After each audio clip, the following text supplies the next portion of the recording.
Imagina un mapa del mundo. Existen 195 países reconocidos. Sin embargo, si analizas los datos poblacionales, sentirás una profunda incomodidad. Según el Fondo de Población de las Naciones Unidas, en 2023, la población mundial superó los 8.000 millones. De esa cifra, India tiene 1.428 millones y China 1.425 millones.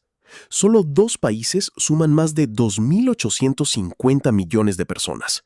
Esto representa el 35% de toda la humanidad.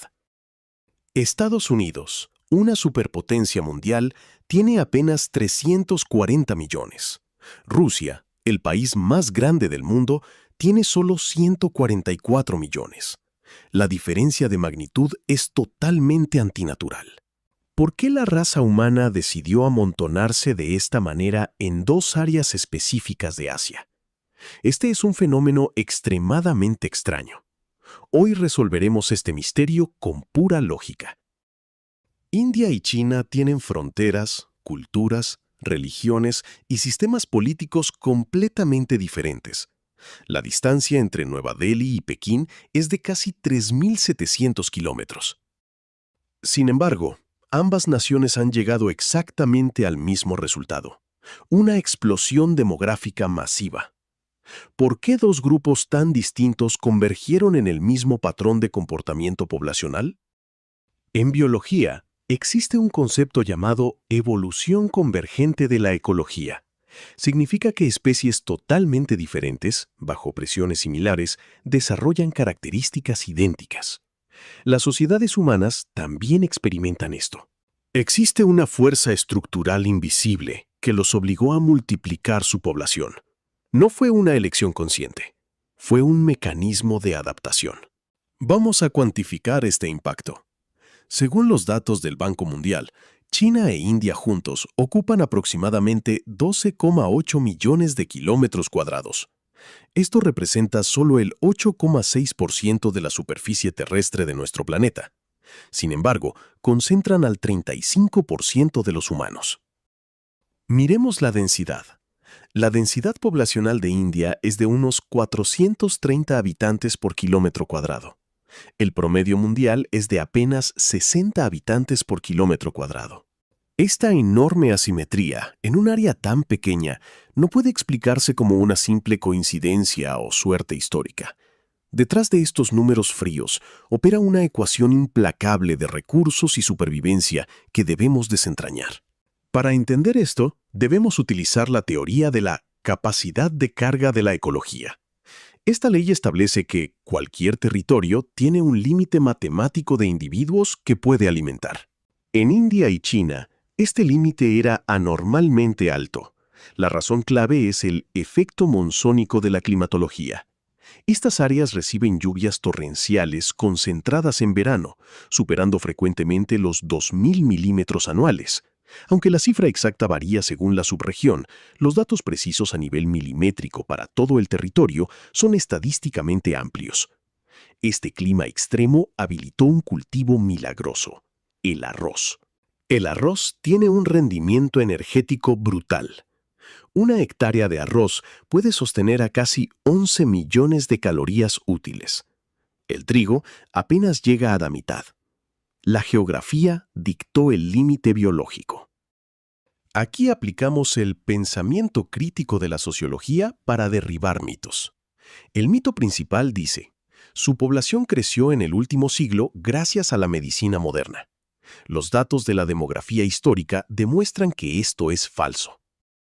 En el año 1 después de Cristo, la población mundial era de unos 300 millones.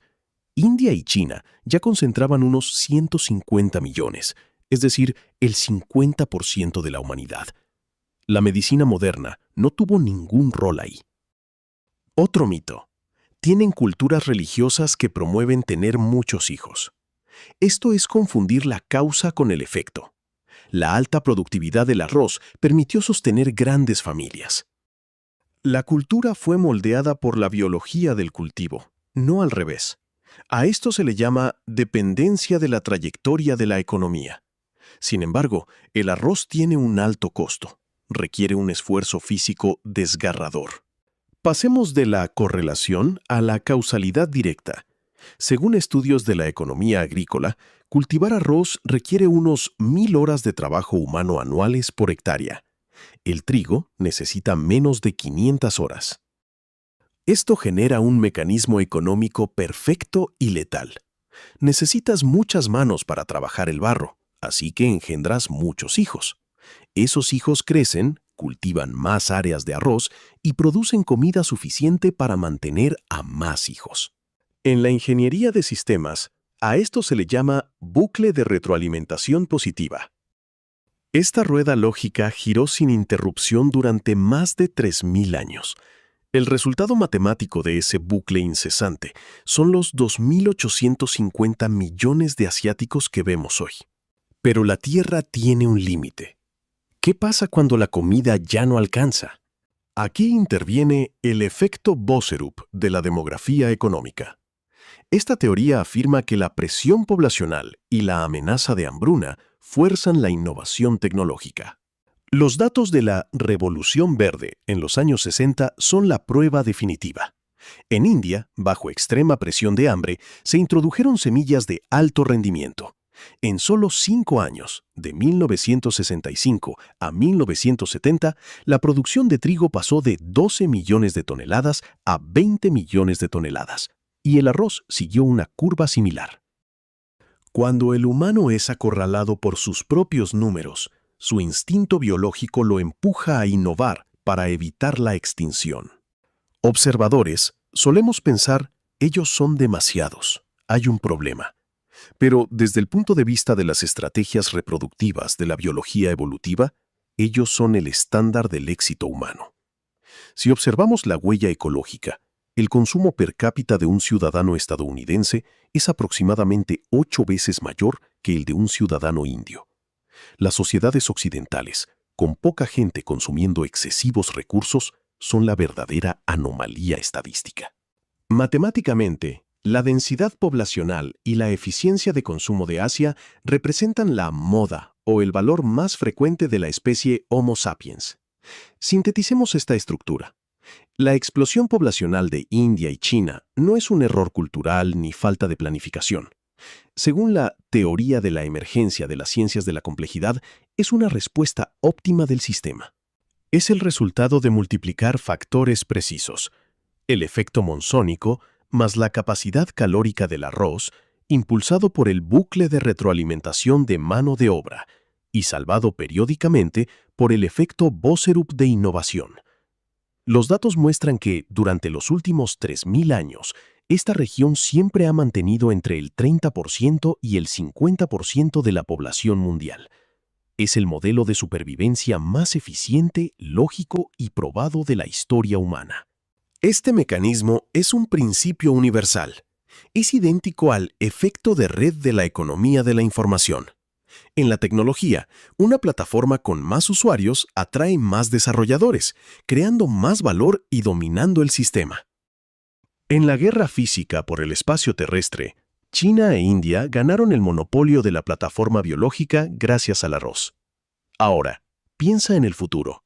Las proyecciones muestran que para 2050, el mayor crecimiento demográfico se trasladará a África. El tablero cambiará. En la futura economía digital, ¿o en la expansión espacial? ¿Dónde ocurrirá la próxima explosión de la capacidad de carga? Y la pregunta más importante que debes hacerte: ¿estás posicionado en la plataforma correcta para aprovechar ese crecimiento?